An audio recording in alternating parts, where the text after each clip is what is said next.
People mostly talk about these three engines, but today I want to talk about this one. This is the start of a brand new series, and welcome to Devlog 1 of a horror game I'm making in Flax Engine, an engine so unknown that half the people watching this video are probably seeing it for the first time. Now, if you've been around for a while, you might remember that I already started making a horror game before. The problem is, I never actually finished it.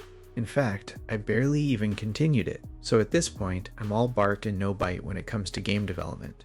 Back then, I was building everything in Godot. After disappearing for months, I honestly thought my next video would still be about that project. Instead, I've decided to switch engines completely and use Flax Engine. Why? Because I can. Free will is a beautiful thing. Even though I wasn't uploading, I wasn't completely inactive. A lot of my time was spent trying to learn Blender.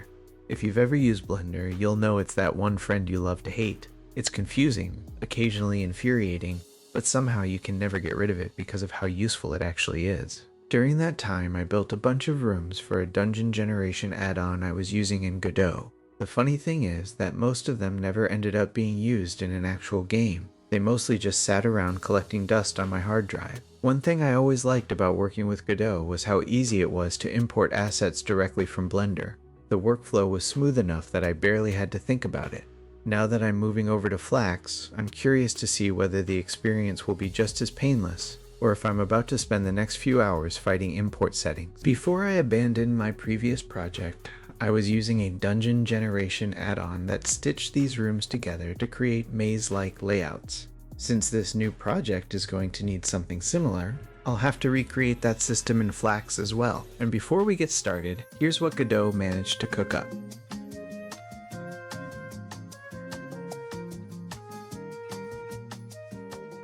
Now moving on to the Flax engine. I haven't spent nearly as much time with Flax as I have with Godot, so there's still a lot for me to learn. That being said, my experience with it so far has been surprisingly positive. One of the first things I noticed is that it feels somewhat familiar if you've used Godot before, and I heard it the same feeling if you have used Unreal and Unity. It uses a component-based workflow with script components and a node-like hierarchy, so getting around the editor wasn't too difficult. My goal was simply to create a basic first-person character. Flax already includes a pre-made character component, and once you attach a script containing your movement logic, you can get a fully controllable character up and running fairly quickly. Also, one component can hold up more than just one script. For scripting, Flax supports both C# and C++.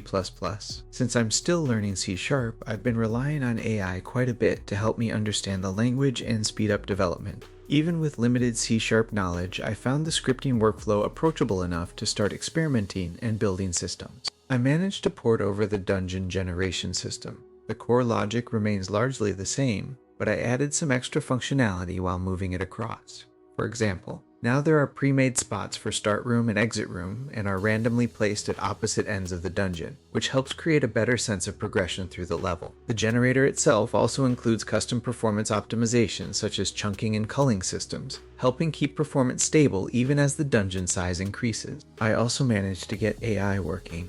This was probably one of the areas where I had to spend the most time reading documentation, because there aren't nearly as many tutorials available compared to engines like Unity, Unreal, or Godot. The documentation was helpful to some degree though, and after some experimentation I was able to get enemy behavior functioning the way I wanted. Overall, Flax has left a really good first impression. It's lightweight, fast, and surprisingly capable, and I'm excited to spend more time learning what it can do. So far I've got dungeon generation working, AI enemies running around, and the foundations of the project starting to come together. As for what kind of horror game I'm actually making, I'll save that for the next devlog. For now, this was mostly about getting familiar with Flax Engine and seeing whether it could handle the systems I wanted to build. So far it's passed the test. If all goes according to plan, the next devlog will focus more on the game's actual design, mechanics, and what makes it different from every other horror game out there. Until then, thanks for watching, and I'll see you in the next one.